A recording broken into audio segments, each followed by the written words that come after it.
le voyageur. Tu nous rends nos derniers signaux. Le long du bord, le câble crie. L'ancre s'élève et sort des eaux. La voile s'ouvre. Adieu, patrie. Des flots l'un par l'autre heurtés, je vois fuir les cimes mouvantes, comme les flocons argentés, des toisons sur nos monts errantes. Je vois se dérouler les nœuds qui mesurent l'humide plaine, et je vogue, averti par eux, que loin de toi le vent m'entraîne. Doux pays, bois sacré, beau lieu, je pars, et pour toujours peut-être, disait un grec dans ses adieux, à Cypre qui l'avait vu naître. Sur vos rives la liberté, ainsi que la gloire, est proscrite.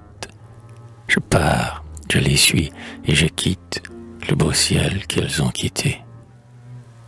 Il chercha la liberté sainte, d'Agrigente au vallon d'Enna, sa flamme entière qui semble éteinte, comme les flammes de l'Etna.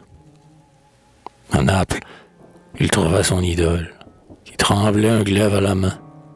Il vit Rome, et pas un Romain, sur les débris du Capitole. Ah, Venise, il vit des guerriers, mais ils ont perdu leur audace, plus vite que des gondoliers ont oublié les vers du Tasse. Il chercha sous le ciel du Nord, pour les Grecs un autre Alexandre. Ah, dit-il, le phénix est mort, il ne renaît plus de sa cendre. À Vienne, il apprit dans les rangs des oppresseurs de l'Ausonie que le succès change en tyran les vainqueurs de la tyrannie. Il trouva les Anglais trop fiers, Albion se dit magnanime. Les Noirs, elle a brisé les fers, et ce sont les Blancs qu'elle opprime. Il parcourt Londres en y cherchant cet homme, l'effroi de la terre, dont la splendeur à son couchant pour tombeau choisit l'Angleterre. Mais elle a craint ce prisonnier, et, reculant devant sa gloire, a mis l'océan tout entier entre un seul homme et la victoire. Sur toi, Cadix, il vient pleurer.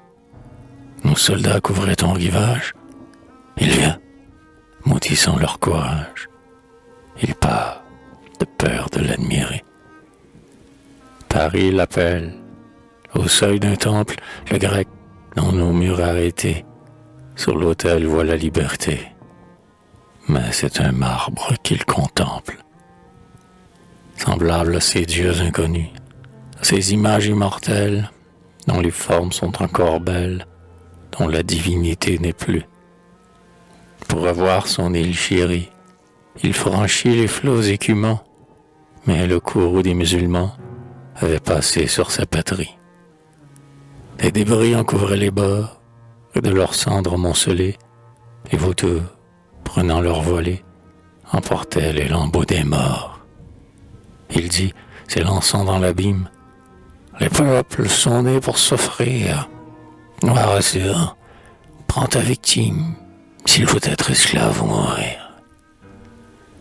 Ainsi l'Alcyon, moins timide, part et se croit libre en quittant la rive où sa mère l'attend, dans le nid qu'il a laissé vide. Il voltige autour des palais, orgueil de la cité prochaine. Il voit ses frères qu'on enchaîne se débattre dans des filets.